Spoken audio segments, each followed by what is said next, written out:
Ah ouais. Vous êtes là? Ouais, vous attendiez une vidéo. Merde. J'avoue que j'ai rien glandé en fait. C'est eux qui m'ont occupé. Bon, ce que je peux vous proposer, c'est que pour changer un peu des habitudes, et puisque certains d'entre vous pendant la vidéo FAQ me l'ont demandé, on va faire un tour de ce qui reste dans le parc et potentiellement de trucs que vous n'auriez pas vus. Puis on va en profiter pour faire un petit tour avec certaines d'entre elles quand j'estime qu'elles ne sont pas assez populaires et quand potentiellement ça vous intéresse. Bah, par exemple un V12 6 litres. En général les gens sont partants. Donc par quoi on peut commencer Tiens, bah, un peu plus petit, là il y a un 5 litres 7 V8. L'un des projets les moins populaires de la chaîne.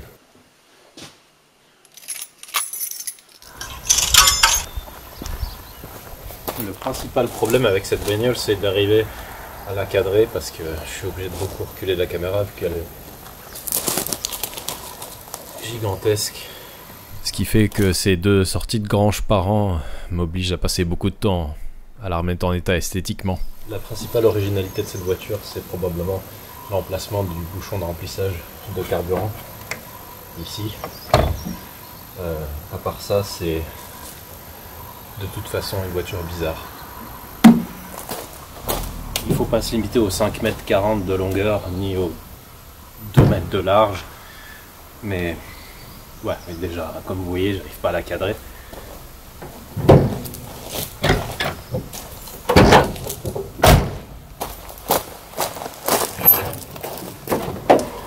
Machine agricole 350 CI, donc 5 litres 7 comme je vous l'ai dit, et probablement l'accessibilité mécanique la meilleure du monde.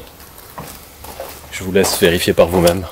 Remplacer les 8 bougies prend approximativement 12 minutes. En plus là on peut pas dire qu'on s'embarrasse avec des accessoires, il n'y a pas de clim, il n'y a pas de pompe à air pour la dépollution, il n'y a même plus de GR d'ailleurs sur celui-là. Il est vraiment dans une configuration minimale, ce qui tend presque à contenir les pannes à un niveau minimum, mais pas tout à fait. Le reste passe sur la route. Ça se démarre toujours avec les clés de la boîte aux lettres.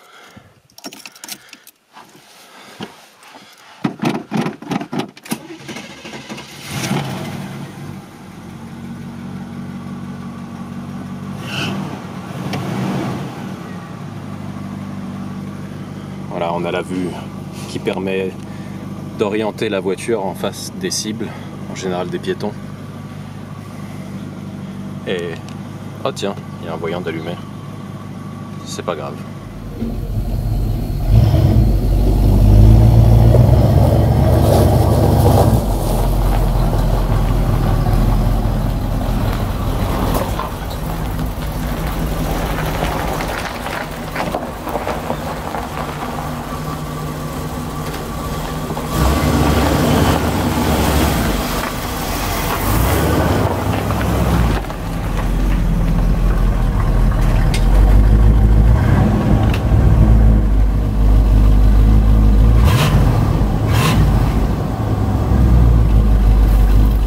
Bienvenue à bord du SS Caprice.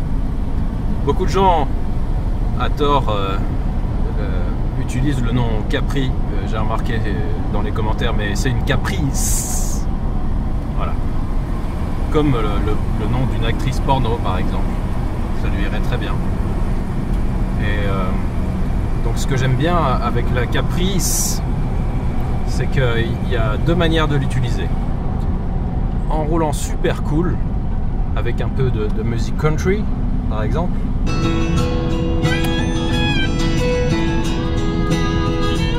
Voilà. Ou alors, comme ça.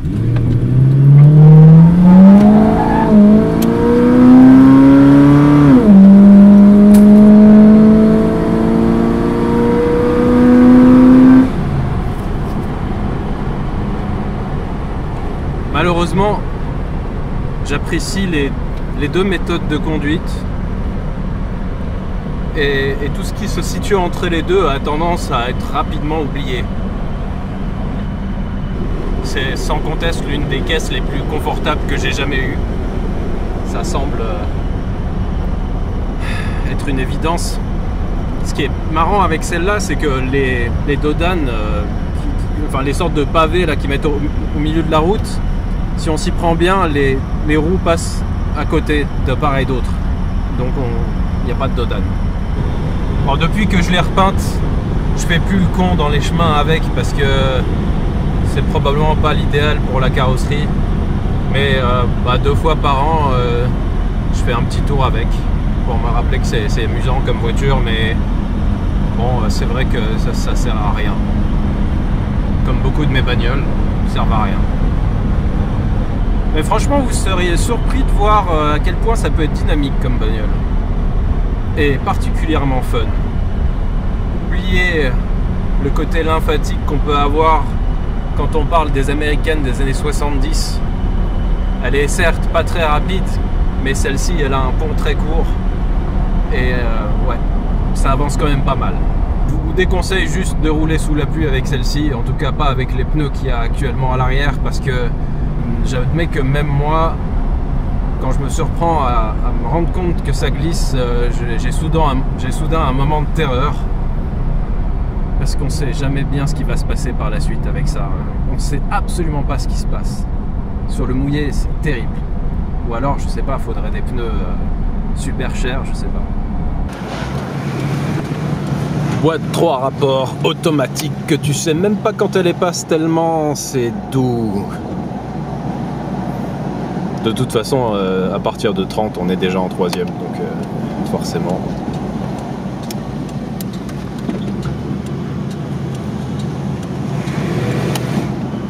Ça reste l'une de mes caisses préférées parce que c'est complètement différent de tout ce que je peux avoir par ailleurs et c'est déjà une belle qualité en soi.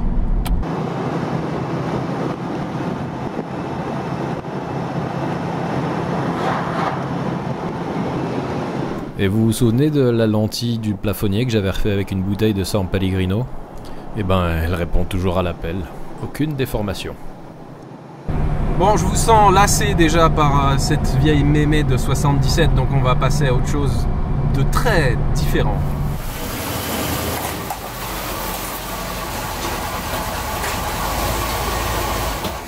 Je vous ai dit que c'était différent, hein. Ben là, ça va être, comme on dit, sa mère différent. Maurice Garage de 2002. F. MGF. Caisse encore moins populaire sur la chaîne que la Caprice. C'est possible. Et aussi, première vidéo sérieuse mise en ligne sur Smells Like Gasoline. Elle est parfaitement ridicule dans cette couleur, je sais. Et c'est moi qui l'ai choisie. Avant de vous montrer quelle merveilleuse voiture c'était MGF, et contrairement à ce que tout le monde pense,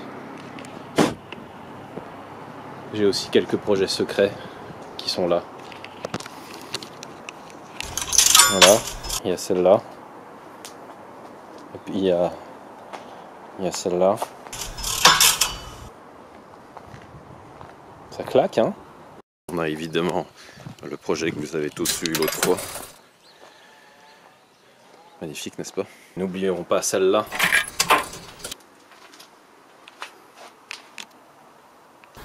Enfin, soyez patients, on va y venir. Aujourd'hui, c'est le sujet de ces magnifiques véhicules que je possède déjà et dont il faudrait que je vende un certain nombre d'exemplaires. Pourquoi j'ouvre le coffre? Pour ouvrir le capot, bien sûr.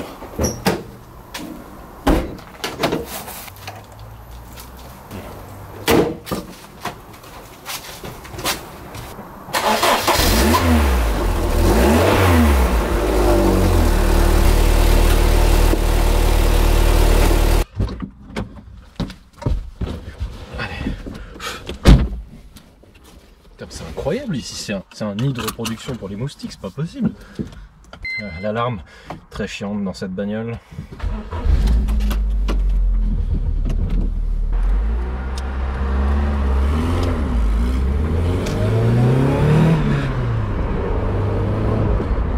Cherchez pas, c'est la bagnole la plus remplie de testostérone que je puisse avoir. Si en plus vous baladez avec un pote, là vous êtes au top. Autant donc pour la Caprice, il y a deux manières d'en profiter. Un implique de conduire comme un connard et l'autre de se traîner comme une vieille bite. Eh ben non, dans celle-ci, il n'y a que conduire comme un connard qui procure du plaisir. Après j'ai peut-être un peu grossi le trait quand même. Parce que, étant donné que c'est une petite voiture et que c'est un cabriolet, ça permet de faire des trucs de cabriolet. Si par exemple lors d'une chaude soirée d'été, vous avez envie de vous balader avec votre compagne, vous passerez un bon moment, ce sera très agréable. Et si à l'occasion, vous avez finalement envie de faire un peu le tour,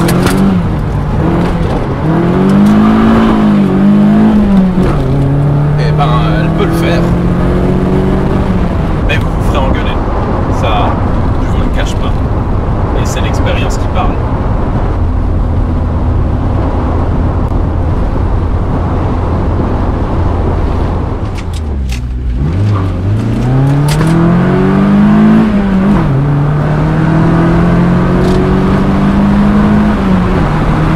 Alors oui, c'est vrai, elle fait que 120 chevaux, mais c'est exactement ce qu'il lui faut.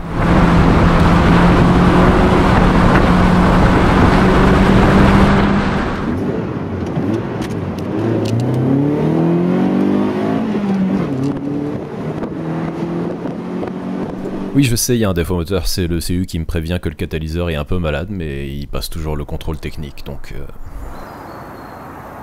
Cette voiture sème la confusion quant à vos orientations sexuelles, ça c'est une certitude.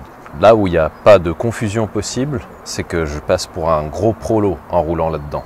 Déjà parce que c'est une MGF et donc ça ne vaut rien, mais en plus celle-là, elle est dans une couleur spéciale. Et en plus elle est particulièrement défraîchie parce que ça fait quelques années que je la néglige. Donc je sais pas trop quoi en faire en fait. Et le problème c'est que je pense pas m'en occuper sur la chaîne parce que je doute fortement qu'une part importante d'entre vous ait envie de me voir bosser là-dessus plutôt que sur un des projets à venir ou déjà commencé.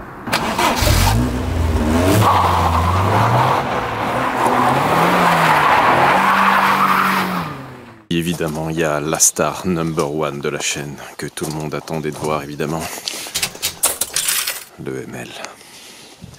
Contrairement à ce qu'on pourrait croire, à la vue des feuillages qui s'accumulent sur son toit, il n'est pas à l'abandon. Et il est toujours fidèle au poste.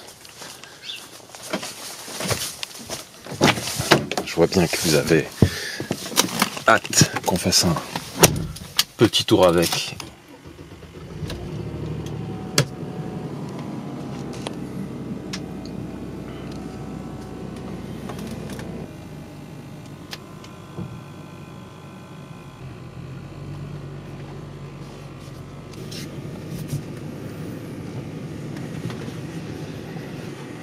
Voilà, le ML c'est un très bon outil de jardin.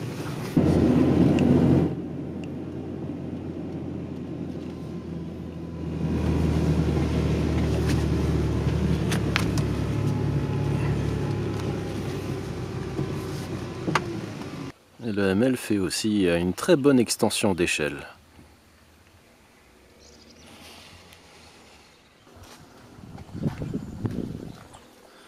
Tout a été prévu. Voilà, je crois que ce sera suffisant pour le ML, on va rapidement passer à autre chose. Il y a aussi d'autres trucs pas très intéressants et donc je vais passer très rapidement. La mythique 316 de Clara, qui n'a pas été lavée depuis quelques années je pense. Il commence à y avoir de la verdure dessus. 330 000 km je crois. J'attends toujours qu'elle casse un moteur, l'embrayage ou un volant moteur peut-être. Mais non, toujours rien. La CLK toujours présente. Malheureusement, le temps ne lui a pas fait de cadeau. Elle a été grêlée, ça a massacré le vernis. En fait, sur cette génération de Mercedes, le vernis est particulièrement fragile. Et à chaque coup de grêle, ça fait un petit impact dans le vernis. Et ensuite la flotte est passée en dessous et donc c'est en train de tout décoller. C'est vraiment dommage. Et ben voilà, un jour il faudra qu'elle passe par une petite complète, il semblerait. Sacrée bagnole cette CLK. 5 litres de cylindrée dans une caisse comme ça, en fait à l'époque c'était complètement débile. On est dans la catégorie de l'E46, hein, la série 3. Et ouais, Mercedes jouait pas le même jeu. Étonnamment, c'est l'une des bagnoles les plus économiques qu'on ait, je crois. Parce qu'elle se fout royalement de ce qu'on peut mettre dans son réservoir. 100% d'éthanol, rien à foutre. Aucune différence en termes de fonctionnement, pas de voyant. Les variations de la lambda dans les normes. Donc on s'en est pas mal servi pour voyager. Là, elle a 213 000 km quasiment. Je crois qu'on l'a acheté à 186 000 ou un truc comme ça. Et c'est toujours aussi agréable. Voilà le genre de conso qu'on peut faire sur presque 3000 km d'usage divers. Là, il y a de la campagne, de la ville, de l'autoroute. Très honorable pour une caisse qui tourne en partie à l'éthanol et qui cube quand même 5 litres de cylindrée. Et il y a juste un truc bizarre avec ce moteur dans cette configuration. La pompe à huile est bruyante. Et vous pouvez regarder sur le net, c'est un problème, entre guillemets problème d'ailleurs récurrent. Et il n'y a pas grand chose à faire apparemment. Donc voilà, on entend la pompe à huile et plus que le moteur, plus que quoi que ce soit d'autre.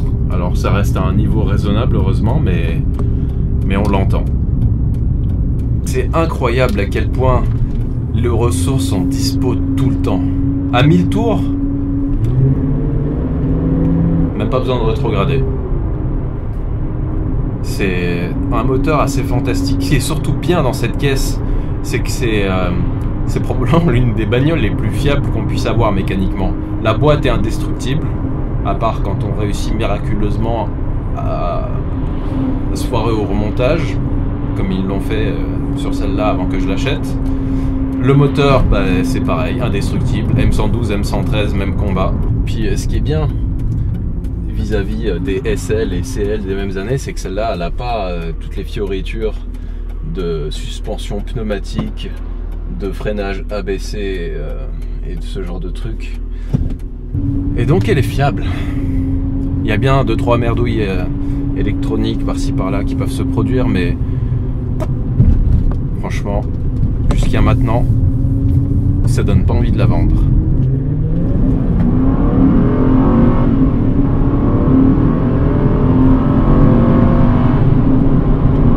Pour le reste, c'est comme la 55 AMG, la conduite vraiment engagée, ça fait peur. C'est pas forcément hyper plaisant de la pousser dans ses retranchements, ça fait juste, ça donne des sensations, mais disons qu'une fois qu'on a fait le con pendant quelques minutes, on a les mains comme ça et on se libère de... Faudra peut-être se calmer. C'est vraiment impressionnant comme bagnole. Oh Dieu de merde.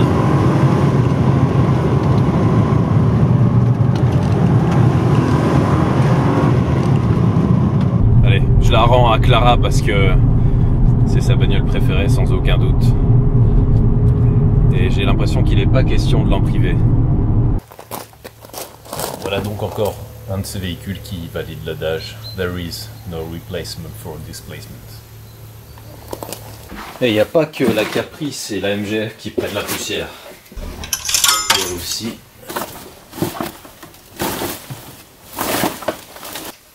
alors c'est pas une bagnole, mais ça reste quand même un véhicule de la chaîne qui a son importance, à mes yeux en tout cas, ou vôtres je sais pas. Voilà, j'ai jamais l'occasion d'en faire de la moto. Ces dernières années, j'ai passé beaucoup de temps à virer et à réinstaller les carénages parce que, en fait, tant que j'ai pas touché au carburateur, il fonctionnait plutôt bien, à part que ça tournait riche. Le jour où j'ai trouvé d'où ça venait, en fait, juste la tringlerie d'enrichissement du starter qui est restée légèrement engagée tout le temps, elle a plus jamais démarré convenablement à froid. Et depuis, c'est toujours la merde pour y arriver. Au début, je pensais qu'elle se noyait, mais non, c'est pas ça. Comme d'habitude, hein, elle va pas vouloir démarrer correctement.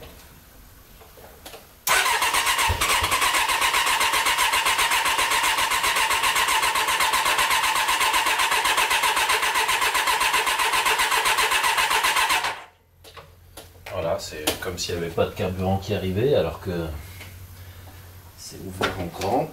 Avec, sans starter, c'est pareil, gaz, pas gaz, ça ne change strictement rien.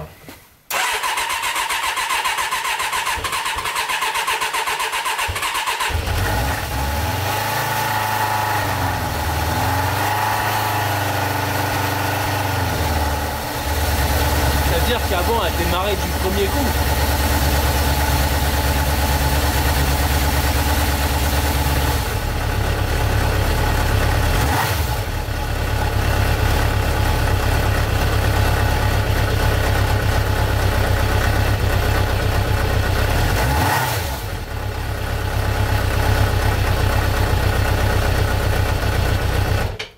J'oublie assez régulièrement que j'ai le permis moto et que je pourrais aller faire un tour. Aujourd'hui c'est parfait, la température est tellement nickel. Mais j'ai une vidéo à faire.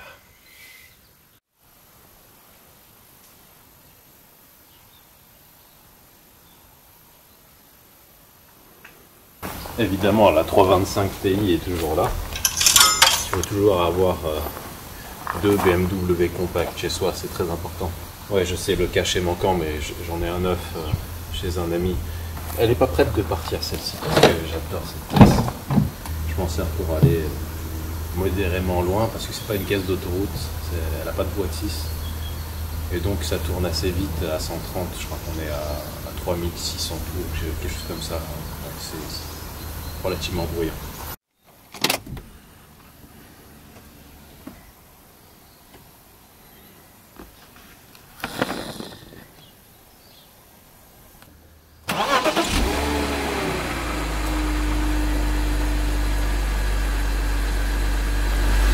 Toujours à la perfection, fait aucune histoire, la clim fonctionne super bien. Et comme toute BMW qui se respecte, c'est un plaisir à conduire, quel que soit le rythme. Et ça, les détracteurs de la marque n'ont peut-être pas saisi, mais c'est pas juste une histoire de kéké qui essaye de faire du drift, c'est juste que c'est agréable à conduire. Et vu que je sais que cet arrière-train provoque des crises de vomissement chez certains d'entre vous, je vais vous l'enlever de la vue et de toute façon, la série n'est pas tout à fait finie à son sujet, il y aura un dernier épisode je pense. Bon, la plus belle 33 de France est encore là, mais c'est une question de jour que son acheteur a réservé son billet pour ce samedi. Donc voilà, on la verra bientôt plus par ici.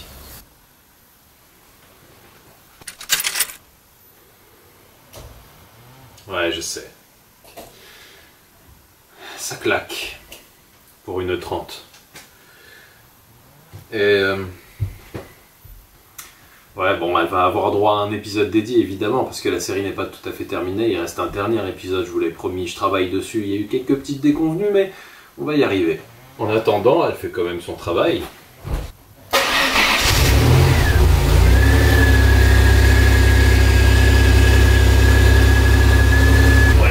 Ça reste une italienne, hein, on est d'accord.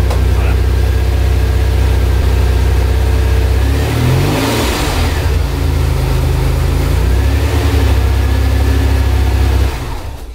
C'est déjà beaucoup pour une Maserati Biturbo de démarrer et de ne pas prendre feu. Donc ouais, bientôt la suite. Bah oui, ça semble évident que on va pas passer outre la DB7. Surtout que un certain nombre d'entre vous, au fil des dernières vidéos, m'ont demandé des nouvelles de cette caisse, voire dans certains cas une mise à jour, et c'est ce qu'on va faire déjà. Donc je vais vous montrer ce que j'ai fait pour en arriver à la situation d'aujourd'hui. Je ne sais toujours pas si c'est une situation parfaite, mais c'est une situation. Puisqu'on le sait bien, il n'y a pas de bonne ou de mauvaise situation. Les voies de la régulation thermique sont impénétrables, mais je vais quand même essayer d'atteindre un niveau satisfaisant puisque le radiateur tout aluminium magnifiquement soudé en Chine mais prévu pour XK8 que j'ai acheté il y a quelques temps n'a pas totalement permis de corriger les problèmes, de régler les problèmes que j'avais. Donc j'ai acheté encore plus cher et encore plus gros un radiateur pour DB7 qui est censé être même plus efficace que celui d'origine, soi-disant. J'espère vraiment que ça fera la différence.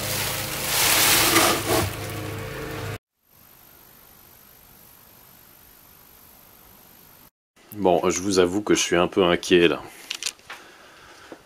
Voilà le radiateur qui m'avait quand même coûté je crois 450 € et qui a fait 1000 km. Si vous regardez bien, et c'est pas l'effet de l'objectif, hein, et il a un peu gonflé. Ce qui n'est pas bon signe. Alors il y a plusieurs possibilités. Elle a surchauffé, la pression est montée plus qu'elle l'aurait dû et ça a provoqué ça. Ou c'est un radiateur de mauvaise qualité et donc il n'a pas supporté la pression, et c'est possible hein, parce que la fabrication de ce truc à quelques endroits, pour quelqu'un qui connaît un peu le domaine, je pense que ça lui paraîtrait pas top. Ou alors on fait un joint de culasse. Ça vraiment, j'ai peur que ce soit le cas, mais c'est pas vraiment évident hein, parce que il y a du gras là dans le liquide de refroidissement, mais est-ce que c'est pas de vieilles traces par hasard? On sait pas. Je pense pas que à l'image vous puissiez vous représenter le nombre de semaines que j'ai attendu pour recevoir ça. Ça vient de chez Autoshop. Le problème ne vient évidemment pas de Autoshop, au contraire. Et un énorme merci à Alex de chez Autoshop qui a affronté l'attitude d'Aston Martin envers ses clients. Donc vous voulez simplement acheter un bouchon de liquide de refroidissement, attendez-vous à des semaines et des semaines et des semaines d'attente. Évidemment, il faut les relancer déjà juste pour avoir une idée de la disponibilité. Donc là-dedans, normalement, on a enfin la dernière pièce qui nous manquait et qui nous permettra de remettre en route la voiture et de voir si oui ou non on va devoir s'attendre à passer un très mauvais moment. Parce que maintenant que le radiateur est remplacé, qu'il est bien plus gros d'ailleurs que celui d'origine, et qu'on va avoir un bouchon neuf, correctement taré, mais ça on va s'en assurer, s'il y a toujours un problème de refroidissement, on est mal.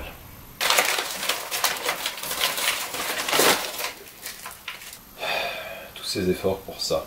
Pourquoi je voulais absolument en changer avant de redémarrer? Bon, déjà laissez-moi vous dire que j'ai cherché partout si on pouvait en trouver un. Non. Vous pouvez trouver d'apparence le même, mais il n'aura pas le même tarage. C'est introuvable. Même approchant, hein. Le seul bouchon qui a ce montage, c'est du 120 kPa, celui-là il est en 150, donc autant vous dire que c'est pas interchangeable.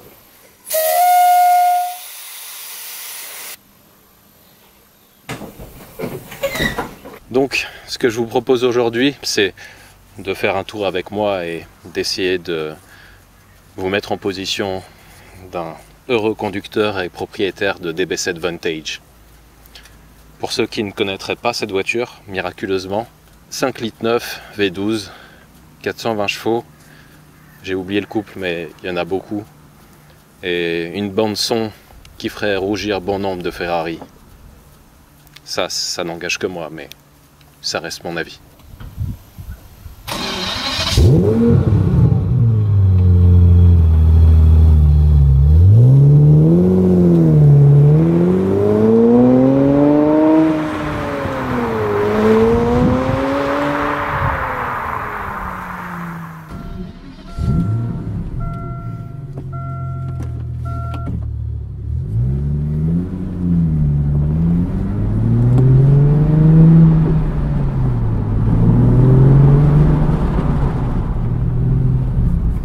Aujourd'hui, pour nous accompagner, on a un petit voyant d'airbag allumé. C'est le voyant orange en haut à droite sur le combiné d'instruments.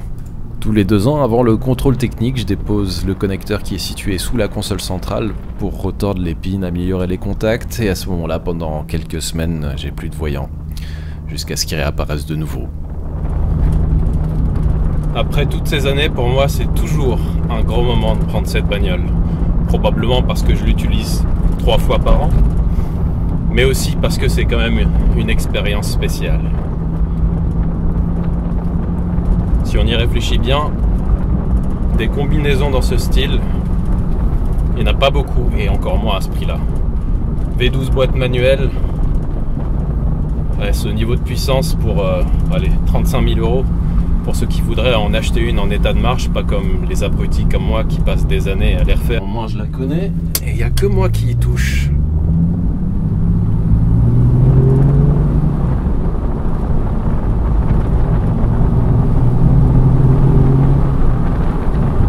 Je vais être occupé à regarder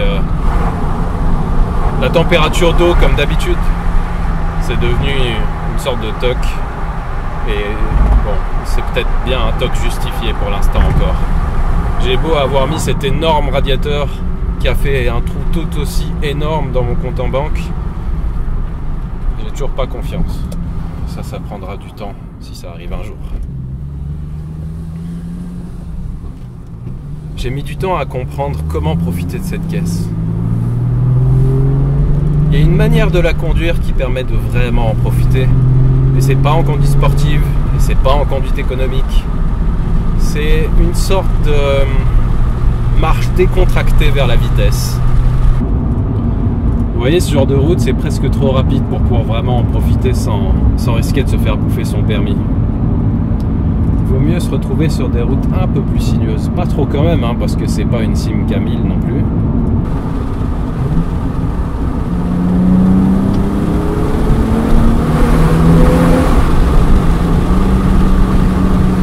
Quand on regarde le compteur, c'est affligeant quand même.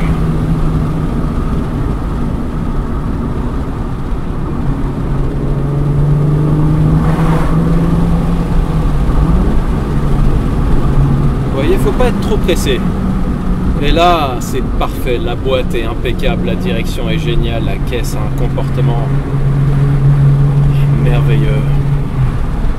À chaque fois que je fais brûler du pneu avec cette caisse, parce que malheureusement elle se prête assez bien à la glisse, je m'en veux un peu. J'ai l'impression de lui faire un peu de mal. Donc l'un dans l'autre, c'est bien d'avoir trouvé ce compromis. Vous voyez, malgré l'absence de spéculation sur ce modèle, et finalement c'est une bonne chose pour ceux qui voudraient en avoir une, c'est une vraie supercar. C'est pas juste une DB7 à pas cher avec un moteur Ford bricolé, non. C'est une sacrée belle caisse à voir, à utiliser. Elle a droit au superlatif. Bon, et si on laissait simplement les 12 cylindres s'exprimer à ma place, ce serait au moins aussi efficace.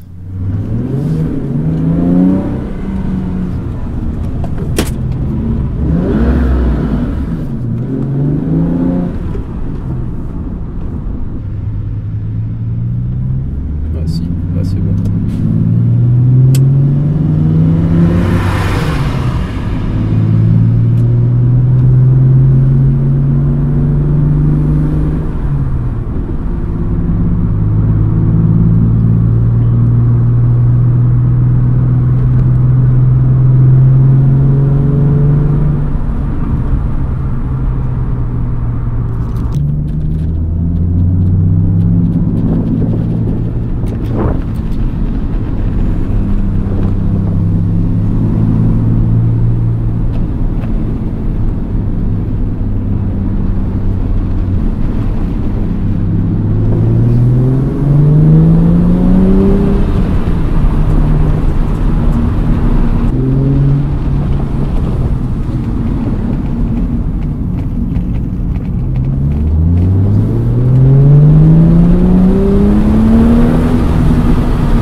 vous avez été attentif, vous avez noté qu'il manque une voiture.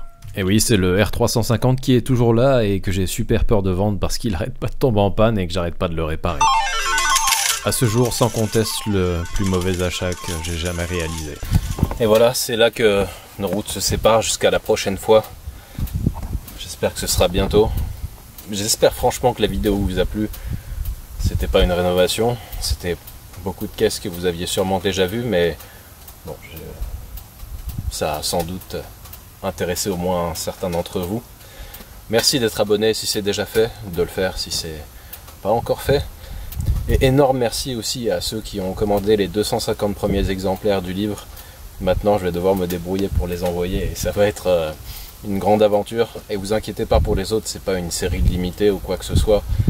J'en ferai une autre impression, une autre série, mais un peu plus tard, dans quelques semaines je pense, le temps de voir comment se passent les premiers envois et d'en chier un peu sûrement. Donc je vous dis à la prochaine avec une autre. Ciao.